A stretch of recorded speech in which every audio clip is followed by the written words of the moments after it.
एकजुटीचा नेता झाला कामगार तैयार, बदलाया रे दुनिया सारी दुमदुमली ललकार। एकजुटीचा नेता झाला कामगार तैयार, बदलाया रे दुनिया सारी दुमदुमली ललकार। सदा लढे मरणाशी ज्याला नचखा। नमस्कार। मुंबईमध्ये नुकतीच 16व्या वित्त आयोगाची एक बैठक किंवा हिअरिंग ज्याला म्हणतो सुनावणी ही पार पडली। हे 16वा वित्त आयोग म्हणजे नेमकं काय आहे, त्याचं महत्त्व काय आहे आणि मार्क्सवादी कम्युनिस्ट पक्षाने मुख्यतः त्या वित्त आयोगासमोर काही मागण्या आणि म्हणणं मांडलं महाराष्ट्र राज्याच्या वतीनं, ते नेमकं काय आणि त्याचं महत्त्व काय हे आपण आज थोडक्यामध्ये समजावून घेऊ। वित्त आयोग मुळामध्ये कशाकरता असतो ते समजण्यासाठी आपल्याला भारताची संघराज्यात्मक व्यवस्था काय आहे आणि त्याच्यावरती कोणावरती किती जबाबदारी आहेत हे पहिल्यांदा लक्षात घेतलं पाहिजे। भारतीय घटनेच्या पहिल्याच कलमामध्ये असं म्हणलेलं आहे की भारत हा एक संघराज्यात्मक एक संघराज्यात्मक व्यवस्था आहे आणि तो राज्यांचा संघ आहे। म्हणजे India that is Bharat shall be the union of states असं ते वाक्य आहे। आता याचा अर्थ असा होतो की भारत देश जो बनलेला आहे तो राज्य जे आहेत ती राज्य एकत्र येऊन त्यांनी एक आपला संघ स्थापन केला म्हणून भारतात बनलेला आहे असा त्याचा अर्थ होतो। म्हणजे याचा अर्थ असा की भारतामध्ये लोकशाही शासन व्यवस्था चालवणं जी आपल्या घटनेचं उद्देश आहे त्याची प्राथमिक जबाबदारी ही राज्यांवरती येते आणि त्याच्यामुळे राज्यांचे अधिकार, राज्यांकडे उपलब्ध असलेली साधन सामग्री किंवा निधी हा या सगळ्यामध्ये प्राथमिक समजला गेला पाहिजे। आणि हे संघराज्यात्मक व्यवस्थेचं एक प्रमुख वैशिष्ट्य असतं की जिथं केंद्राकडे काही मूलभूत असे अधिकार असतात, काही महत्त्वाचे अधिकार असतात, जसं उदाहरणार्थ संरक्षण व्यवस्था आहे, परराष्ट्र संबंध आहे, नोट इश्यू म्हणजे चलन व्यवस्था आहे, बँकिंग व्यवस्था आहे, इन्शुरन्सचे सगळे व्यापक नियम करणं आहे, एकंदर दळणवळण आहे, टेलिफोन व्यवस्था आहे, इंटरनेट आहे किंवा अणु सगळं संशोधन आहे, आपलं ज्याला आपण अंतराळ संशोधन म्हणतो, अशा प्रकारची अनेक मूलभूत क्षेत्र किंवा पर्यावरणातले अत्यंत मूलभूत असे जे काही स्रोत आहेत त्यांची व्यवस्था, हे सगळे जे विषय आहेत हे केंद्राकडे असतात आणि ते असणं योग्यही आहे। परंतु लोकशाही राज्यव्यवस्था चालवायची असेल तर मग आरोग्य असेल, शिक्षण असेल, रोजगार असेल, शेती असेल, उद्योग असेल, हे सर्व जे दैनंदिन जीवन आहे लोकांचं, आर्थिक जीवन आहे, सामाजिक जीवन आहे, ग्रामीण विकास असेल, धरण असेल, सिंचन असेल, हे सर्व चालवणं याच्यासाठी निधी उपलब्ध असणं ही सगळी राज्यांची जबाबदारी होते। म्हणजेच लोकशाही राज्यव्यवस्थेसाठी जनतेला सर्वात जवळचं आणि सगळ्यात जबाबदार जर सरकार कुठलं असेल तर ते राज्य सरकार असतं। कुठेही जर अगदी ज्याला आपण लॉ अँड ऑर्डर म्हणतो, कायदा सुव्यवस्थेचा प्रश्न निर्माण झाला तर ती राज्यांची जबाबदारी असते आणि हे सर्व आपल्या घटनेमध्ये 7व्या सूचीमध्ये नमूद केलेलं आहे।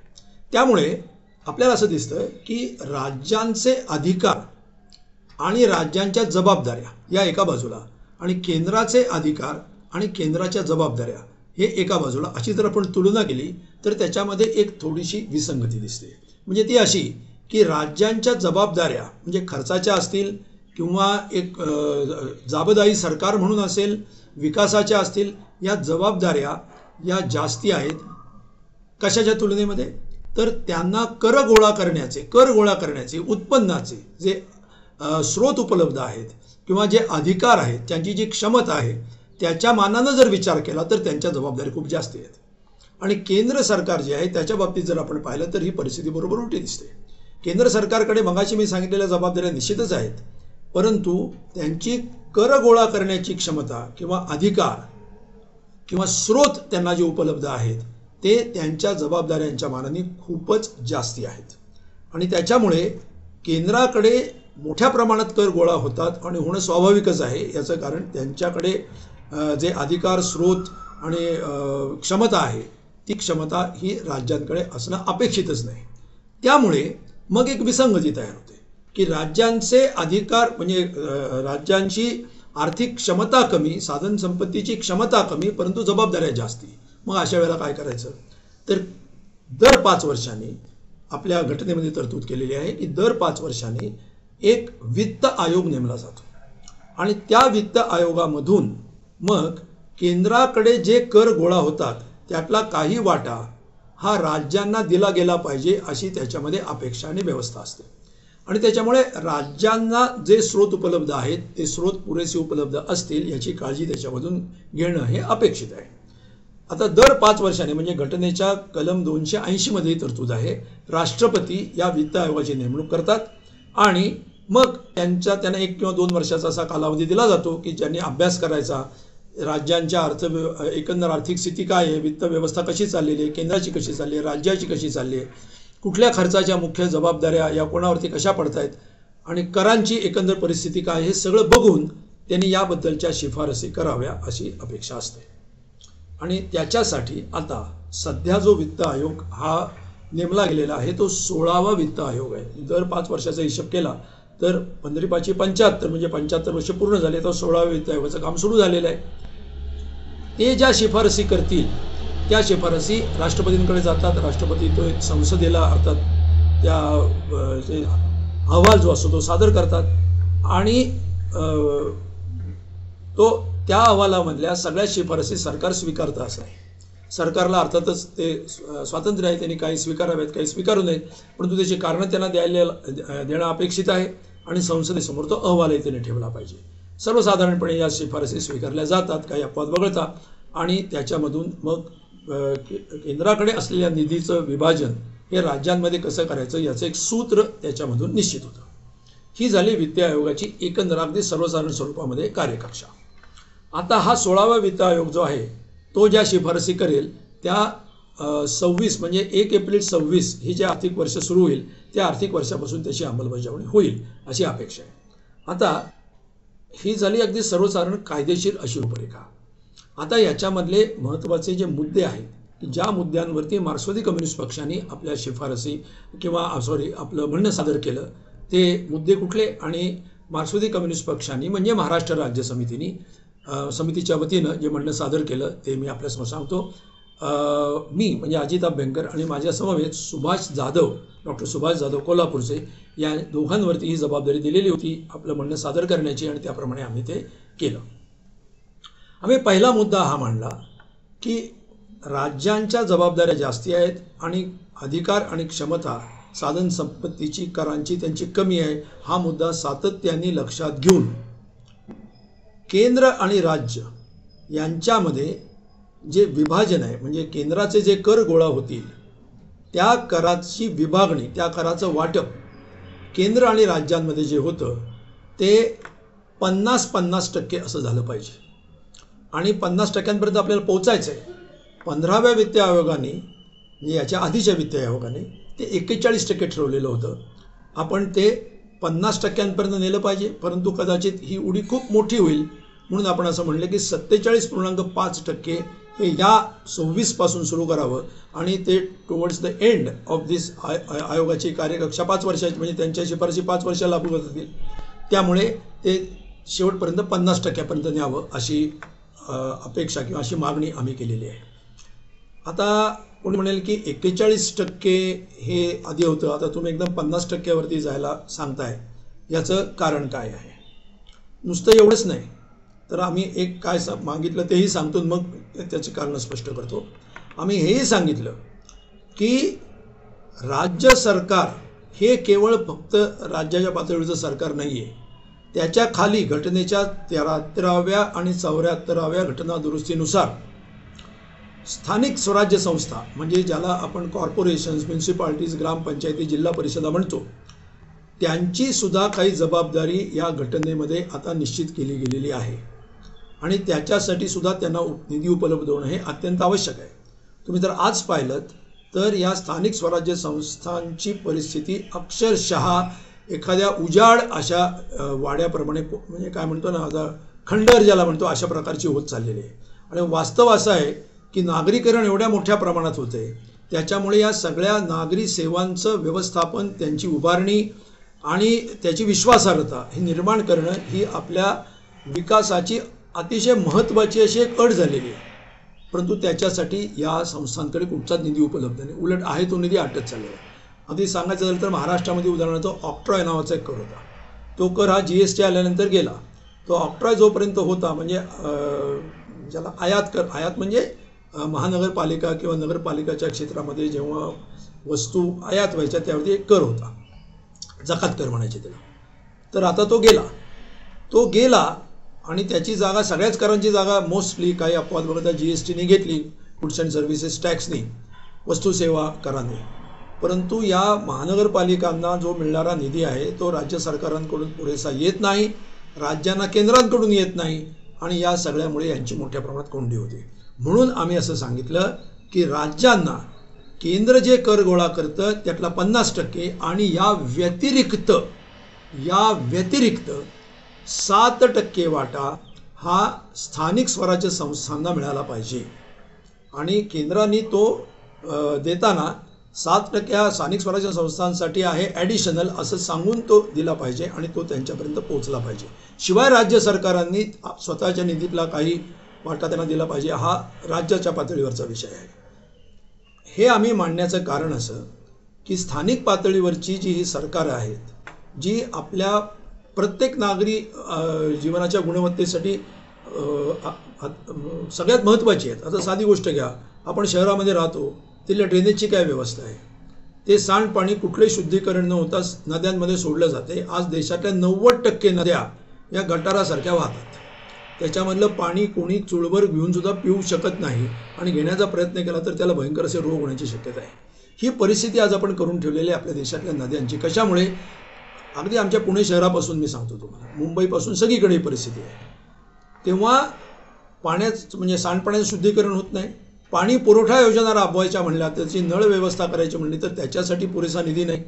घनकचरा व्यवस्थापन, प्रचंड मोठ्या प्रमाणात प्लॅस्टिक गोळा होते, त्याची व्यवस्था कोण करणार? त्याचे ढिगारे अत्यंत गलिच्छ पद्धतीने या शहराच्या आजूबाजूला पसरलेले आहेत, रस्त्याच्या कडेला पसरलेले आहेत.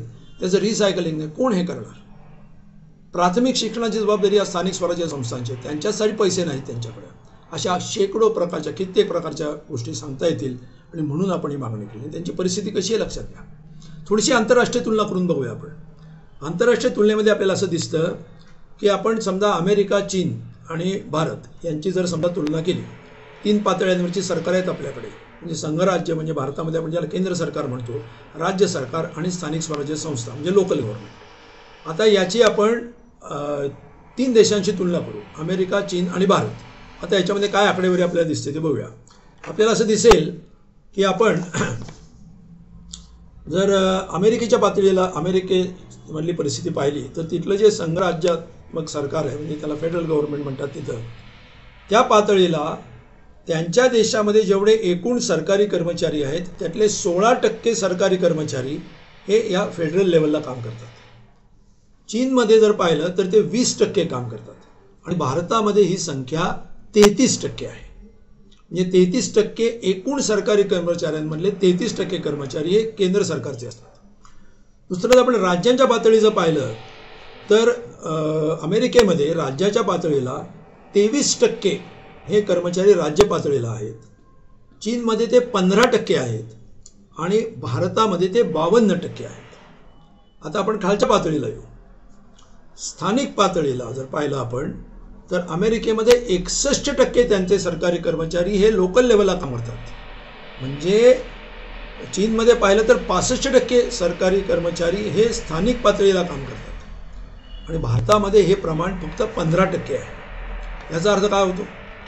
आता सरकार जे काम करतं त्याच्यामध्ये सरकारने काही सेवा पुरवणं किंवा नियमन करणं, रेग्युलेशन करणं, नियंत्रण करणं हे अपेक्षित आहे. आता त्याच्यासाठी या स्थानिक स्वराज्य संस्थांकडे कर्मचारीच नाहीत तर कितीही कायदे केले, कितीही योजना आणल्या आणि त्या योजनांसाठी किती जरी पैसा ओतला तरी त्याची अंमलबजावणी होणं शक्य नाही आहे, अशी परिस्थिती आज निर्माण झालेली आहे. आणि म्हणून या स्थानिक स्वराज्य संस्थांना मोठ्या प्रमाणात पैसा मिळणं, निधी उपलब्ध होणं आणि कर्मचारी वर्ग उपलब्ध होणं अतिशय महत्त्वाची गोष्ट आहे. म्हणून हा निधी त्यांना मिळाला पाहिजे अशी मागणी मार्क्सवादी कम्युनिस्ट पक्षाने केलेली आहे. कारण जीवनाची गुणवत्ता ही स्थानिक पातळीपासून उंचावायला सुरुवात होते, हे आपण कधीही विसरता कामा नये आणि विशेषतः नागरीकरणाच्या युगात तर ते अधिकच जास्त महत्त्वाचं आहे. आता हा झाला एक मुद्दा. आता कोणी असं म्हणेल की तुम्ही 50% राज्यांना मागताय, 7% पुन्हा स्थानिक स्वराज्य संस्था म्हणजे 57% तर इथे गेले. म्हणजे केंद्राला फक्त 43% राहतील. मग केंद्र सरकारने त्यांच्या जबाबदाऱ्या कशा पार पाडायच्या, केंद्राला कसे पैसे राहतील, अगदी योग्य प्रश्न आहे. तर याबद्दल आपण केंद्र सरकार हा कशा पद्धतीने याच्यामध्ये काम करू शकते आणि काय पद्धतीनं काम करते, विशेषतः गेली 10 वर्ष, हे जरा आपण नीट समजावून घेऊया. केंद्र सरकार हे विशेषतः गेली 10 वर्ष राज्यांना जो निधी द्यायचा तो कमी द्यायला लागावा याच्यासाठी आपल्या कररचनेमध्ये एक मखलाशी किंवा चतुराई किंवा सरळ सांगायचं तर एक कपट करत आलेली आहे. अतिशय विचारपूर्वक मी हा शब्द वापरतोय. कपट म्हणजे असं की केंद्राचे जे कर असतात किंवा कुठलेही कर असतात, केंद्राचे किंवा कुठलेही, त्या करांमध्ये एक सेस हा एक प्रकार असतो, सरचार्ज नावाचा एक प्रकार असतो. सेस म्हणजे काय, तो करच असतो, फक्त त्या कराला एक विशिष्ट अशा प्रकारचा हेतू चिकटवलेला असतो. म्हणजे असं की आता समजा असं म्हणलं की रोड डेव्हलपमेंट सेस, तर पेट्रोल समजा आपण घेतलं, रोड डेव्हलपमेंट सेस समजा आपण दिला, त्याला ते द्यावा लागतो आपल्याला, तो केंद्र सरकार गोळा करतं. तर त्याचा जो निधी असतो तो निधी रोड डेव्हलपमेंट फंड नावाच्या एका फंडला जाणं अपेक्षित आहे. आणि तो निधी सगळ्यात मुद्दा महत्त्वाचा म्हणजे राज्यांना जो निधी केंद्र सरकारचा यायला पाहिजे त्याच्यामध्ये तो मोजला जात नाही. हे डिव्हिजिबल पूल ज्याला म्हणतो, विभाजन योग्य कर संकलन जे समजलं जातं केंद्राचं, त्याच्यामध्ये सेस धरले जात नाही. ते विभाजन त्याचं विभाजन होऊ शकत नाही. ते फक्त केंद्रालाच राहतात. याचं कारण काय, तर याचं कारण सांगितलं जातं की त्या विशिष्ट उद्दिष्टासाठी तो जमवलेला आहे, त्याच्यामुळे त्या विशिष्ट उद्देशासाठीच तो खर्च होणं हे अपेक्षित आहे. कॉम्प्ट्रोलर आणि ऑडिटर जनरल ऑफ इंडिया यांनी असं दाखवून दिलेलं आहे की सेस आणि सरचार्जेस ज्या नावाने गोळा केले जातात त्या कारणासाठी केंद्र सरकार वर्षानुवर्ष खर्च करत नाही. नुसतं एवढंच नाही तर त्यांच्या त्या विशिष्ट अकाउंटला पैसे सुद्धा ट्रान्सफर करत नाही. हे एक उदाहरण मी आपल्या इथं दाखवतो. उदाहरणार्थ आता हे बघा तुम्ही, oil development board, oil sector development board याच्यासाठी एक कर हा केंद्र सरकार 10 सालापासून वसूल करते. 10 ते 20 हा कालखंड जर घेतला 10 वर्ष, त्यामध्ये काँग्रेस सरकारही आलं. जर आपण पाहिला 10 वर्षाचा, तर त्यामध्ये 1,28,000 कोटी रुपये हे ऑइल डेव्हलपमेंट म्हणजे तेल क्षेत्र विकासासाठी म्हणून ठेवलेले आहेत राखीव. ते त्याच्यासाठी खर्च केले पाहिजेत म्हणून तुम्ही राज्य सरकारांना वाटले नाहीत, परंतु त्या डेव्हलपमेंट बोर्डाच्या त्या निधीला सुद्धा तुम्ही दिले नाहीत, त्या अकाउंटला पण ट्रान्सफर केले नाहीत. फक्त त्यातले काही 100 कोटी रुपये फक्त ट्रान्सफर केले, 1,28,000 कोटी केले नाहीत. हे निरीक्षण हे कॅगनी नोंदवलेलं आहे, हे सुद्धा आपण या ठिकाणी लक्षात घेतलं पाहिजे. तर मोदी सरकारच्या काळामध्ये ही मखलाशी कशी केली आहे ते पहा की 2010-11 मध्ये केंद्र सरकारच्या एकूण कर उत्पन्नामध्ये या सेस आणि सरचार्जेसचं प्रमाण हे फक्त 9% किंवा 9.5% एवढं होतं. 2021 मध्ये हे प्रमाण 20% गेलं, रादर त्याच्यापेक्षाही जास्त झालं. म्हणजे विचार करा, हे दुप्पट आणि दुपटीपेक्षाही जास्त झालेलं आहे. आणि ज्याला आपण GST कॉम्पेन्सेशन म्हणून जो सेस घेतला जातो त्याच्या व्यतिरिक्त जे आकडे सांगतोय मी, म्हणजे ते धरून सांगत नाही आहे. म्हणजे केंद्र सरकारने काय केलं, त्यांचे कर आता, आणि मुख्यतः त्यांनी कुठे केलेलं आहे तर जे तेलाच्या आंतरराष्ट्रीय बाजार म्हणजे क्रूड तेलाच्या आंतरराष्ट्रीय बाजारामध्ये किमती कमी झाल्या, त्या किमती कमी झाल्यानंतर त्यांनी कर वाढवले. कारण लोकांना तेवढे पेट्रोलची किंमत, डिझेलची किंमत याची सवय झालेली आहे. त्यांनी कर वाढवले, पण ते कर कसे वाढवले तर ते सेसच्या रूपात वाढवले. म्हणजे इकडं सर्व सामान्य जनतेच्या खिशातून सर्व देशभरातले पैसे तर गेले, केंद्र सरकारला गेले, परंतु ते वाटप योग्य पैशामध्ये समाविष्टच झाले नाहीत. अशा प्रकारची मखलाशी या मोदी सरकारने राज्यांची चक्क फसवणूक आणि कोंडी करण्यासाठी केलेली आहे. म्हणून केंद्राला आम्ही जेव्हा म्हणतो की 50% हा डिव्हिजिबल पूलमधला वाटा मिळावा केंद्राकडून राज्याला, तर त्याच्यामध्ये तुम्ही जर नीट हिशेब काढला तर राज्यांना तो 50% मिळणारच नाही आहे एकूण कर उत्पन्नाच्या. त्यातनं सेस आणि सरचार्जेस बाजूला जाणार आहेत. तर आमचं असं म्हणणं आहे की वित्त आयोगाची सुद्धा एका अर्थार्थी याच्यात फसवणूक होते आहे. कारण वित्त आयोग शिफारस करेल 41% डिव्हिजिबल पूलची, पण डिव्हिजिबल पूल म्हणून त्यांनी जे समजलं असेल त्याच्या बाहेर राहतील असे जर कर तुम्ही वाढवायला लागलात तर 41% डिव्हिजिबल पूलच्या मिळतील, परंतु केंद्र सरकारच्या एकूण कर उत्पन्नाच्या पाहिलं तर या 15व्या वित्त आयोगामध्ये तो फक्त 32% कर मिळालेला आहे. म्हणून आपण मागणी 50%चं विभाजन करण्याची केलेली आहे. दुसरं असं की केंद्र सरकारला गेल्या काही वर्षामध्ये प्रचंड मोठ्या प्रमाणात नॉन टॅक्स रेव्हेन्यू मिळतोय. नॉन टॅक्स रेव्हेन्यू म्हणजे काय? करेतर उत्पन्न. म्हणजे आता केंद्र सरकारने आपल्याला माहिती आहे की रिझर्व्ह बँकेकडून मोठ्या प्रमाणात डिव्हिडंड गोळा करायला सुरुवात केली. तर रिझर्व्ह बँके केंद्र सरकारचं सगळं नियंत्रण आहे, सरकारी निर्णय तेच घेतात. त्यामुळे इकडेही केंद्र सरकार तिकडेही केंद्र सरकार. त्याच्यामुळे किती डिव्हिडंड वाटायचा आणि तो सगळा केंद्र सरकारलाच मिळणार, कारण त्याचं 100% मालकी केंद्र सरकारची आहे. त्याच्यामुळे केंद्र सरकारलाच तो डिव्हिडंड मिळणार आणि अशा प्रकारे लाखो कोटी रुपये आता केंद्र सरकार तिथून घेतं आहे की जे पूर्वी घेत नव्हतं. त्यामुळे केंद्र सरकारचा हे करेतर उत्पन्न आहे, त्याचं डिव्हिजन कधीच होऊ शकत नाही राज्यांमध्ये. दुसरं केंद्र सरकारला ऑइल सेक्टरमधून ज्याला विंडफॉल म्हणतात, म्हणजे अक्षरशः आकाशातून पडलेलं उत्पन्न ज्याला म्हणतो, अशा प्रकारचं एक दैवी उत्पन्न हे त्यांना मिळते. कसं मिळते? तर कर तर वाढवलेले आहेत तर मिळतातच आहेत. मगाशी मी त्याचं सांगितलं. त्याच्यात पुन्हा सेस सरचार्ज या नावाने घेतलेले असल्यामुळं ते राज्यांनाही द्यावे लागतात. या व्यतिरिक्त केंद्र सरकारच्या मालकीच्या ज्या रिफायनरीज आहेत त्या रिफायनरीजमधून केंद्र सरकार अक्षरशः गेले काही वर्षामध्ये त्यांनी अक्षरशः नोटा छापलेल्या आहेत. कसं ते लक्षात घ्या. आपण त्याची जी सगळी मेक आहे ती आपलं पेट्रोल आणि डिझेलच्या प्राइसिंगमध्ये आहे. आपल्याला वाटेल की मी हा सगळा तपशील का सांगतो. या सगळ्या तपशिलाचं कारण असं आहे की केंद्र सरकार हे ज्या पद्धतीनं म्हणजे ऑइल सेक्टरमधून नफा प्रचंड प्रमाणात मिळवतं आहे, करांमधून मिळवता येतो वेगळं आणि नफ्यामधून मिळवता येतं वेगळं, आणि हे सगळं राज्यांना वाटप करण्याच्या पलीकडे ठेवलं जातं आहे. ऑब्व्हियसली याच्यासाठी मी आपल्याला हे सांगतोय. आता पेट्रोल आणि डिझेलच्या प्राइसिंगबद्दल मी बोलत होतो. पेट्रोल आणि डिझेलचं जे प्राइसिंग आहे ते प्राइसिंग हे इम्पोर्ट पॅरिटी प्राइसिंगवरती केलं जातं. म्हणजे असं की आपण पेट्रोल विकत घेतो, डिझेल विकत घेतो. आपण डिझेल आणि पेट्रोल कधीही आयात करत नाही, लक्षात घ्या. आपण क्रूड ऑइल आयात करतो, त्याचं शुद्धीकरण करतो आणि त्याच्यामध्ये वाजवी नफा, वाहतुकीचा खर्च वगैरे धरून ते विकणं आणि कर अर्थात हे धरून ते विकणं अपेक्षित आहे. परंतु किती किमतीला विकणं अपेक्षित आहे?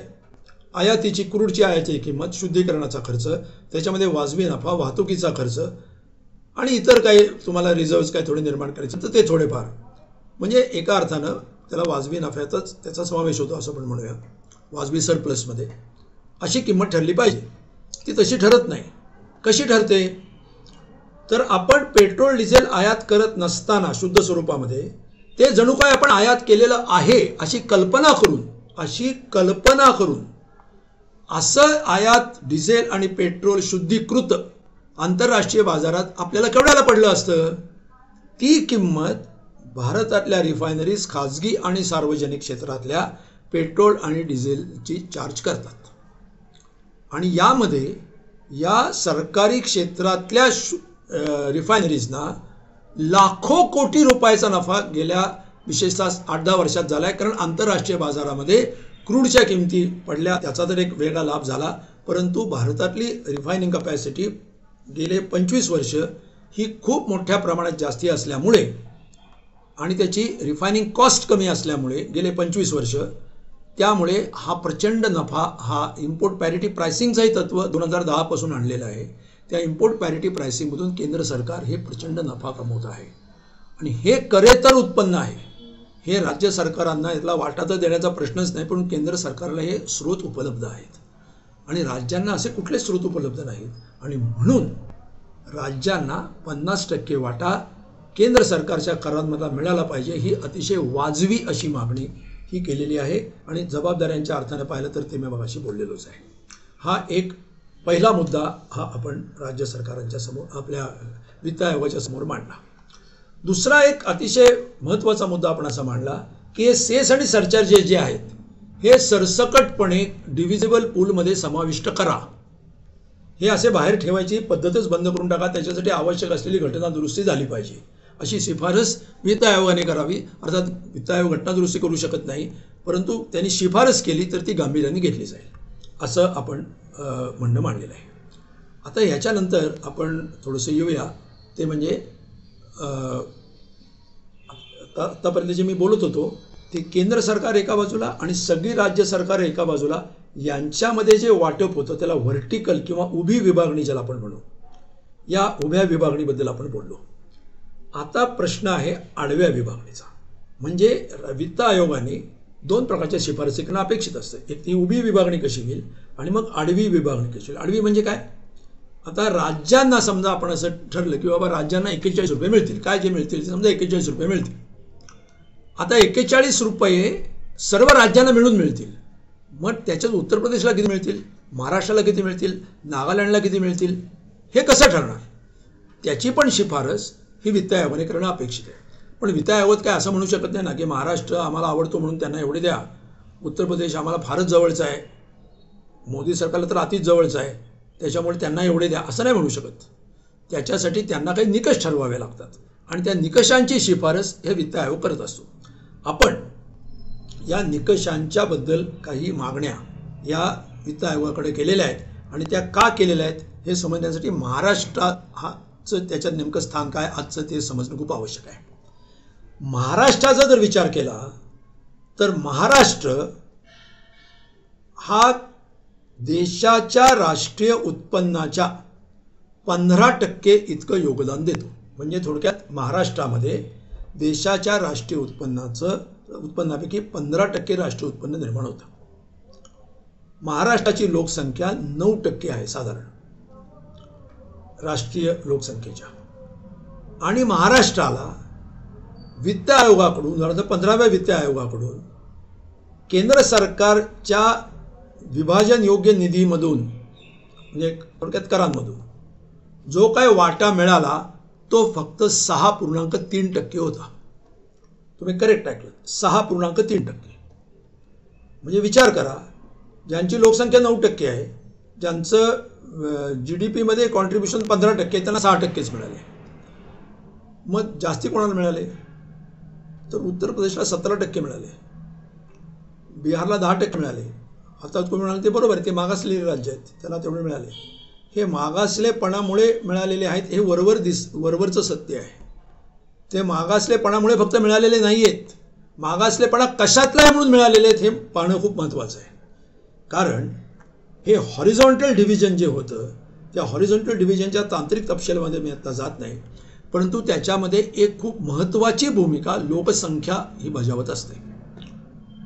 लोकसंख्या ही नियंत्रित करणं हे 1970 पासून भारताचं अधिकृत धोरण, म्हणजे त्याच्या आधीपासून नाही आहे पण 70 पासून अत्यंत प्रभावीपणाने हा लोकसंख्या नियंत्रणाचा कार्यक्रम देशामध्ये राबवला गेला. ते एक राष्ट्रीय धोरण ठरलं. त्याची अंमलबजावणी कुठे झाली?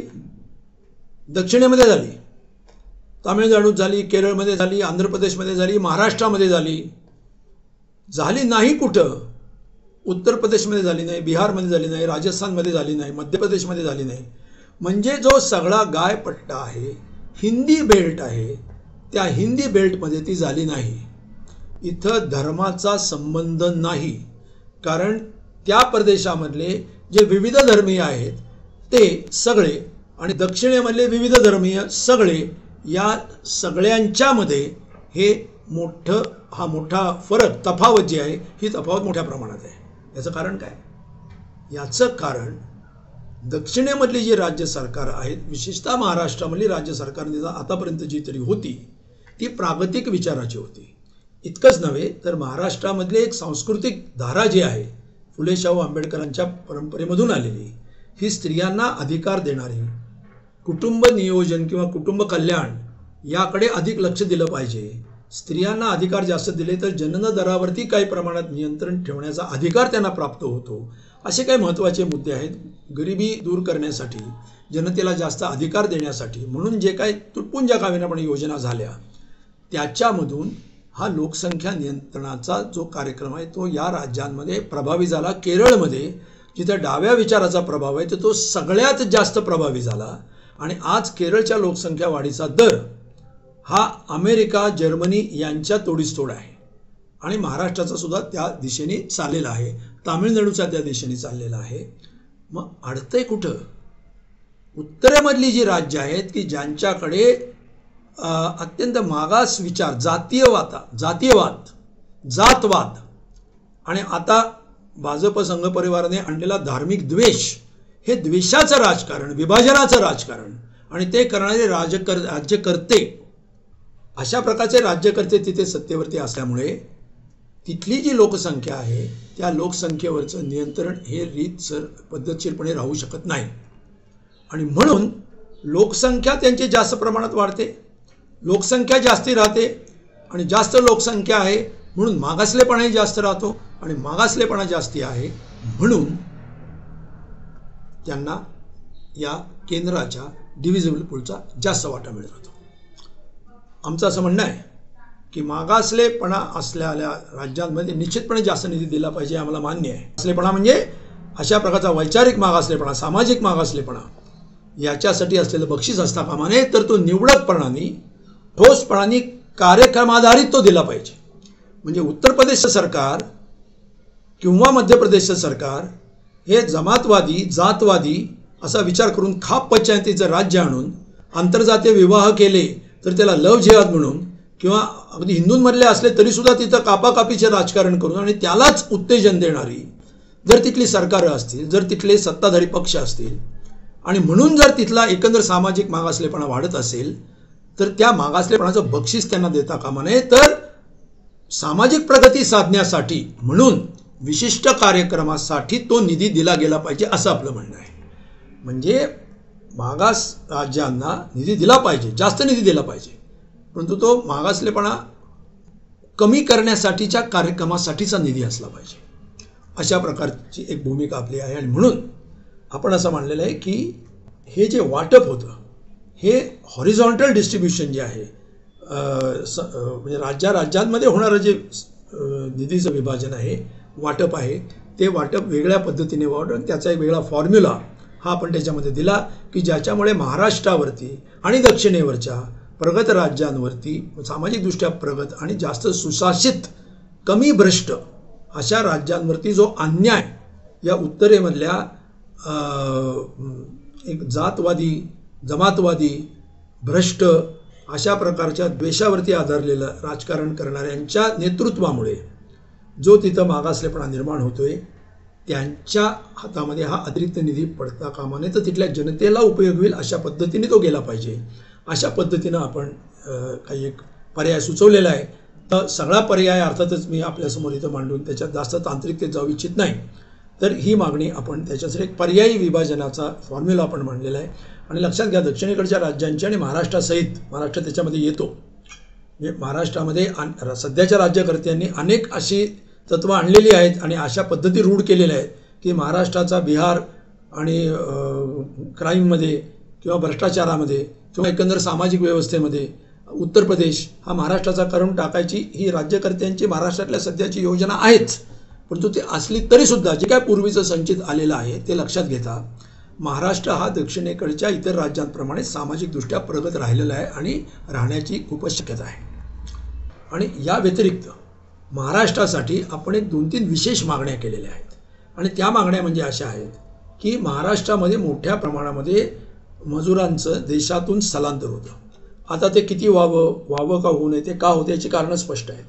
काहीही झालं तरी स्थानिकांना इथं रोजगारामध्ये प्राधान्य मिळालंच पाहिजे, ही पक्षाची अगदी अधिकृत भूमिका आहे. प्रत्येक राज्यामध्ये त्या स्थानिकांना रोजगारामध्ये प्राधान्य मिळालंच पाहिजे आणि ते 80% असलं पाहिजे, या भूमिकेबद्दल कोणाचंही दुमत नाही. परंतु ते असतानासुद्धा हे स्थलांतर होत राहतं आणि ते थांबवणं हे घटनात्मकदृष्ट्या आणि व्यावहारिकदृष्ट्या हे योग्य नाही, म्हणजे प्रत्यक्ष बंदी घालणं योग्य नाही. हे लक्षात घेता महाराष्ट्राला एक वेगळी भूमिका, वेगळा खर्च, वेगळा ताण, आर्थिक ताण येतो.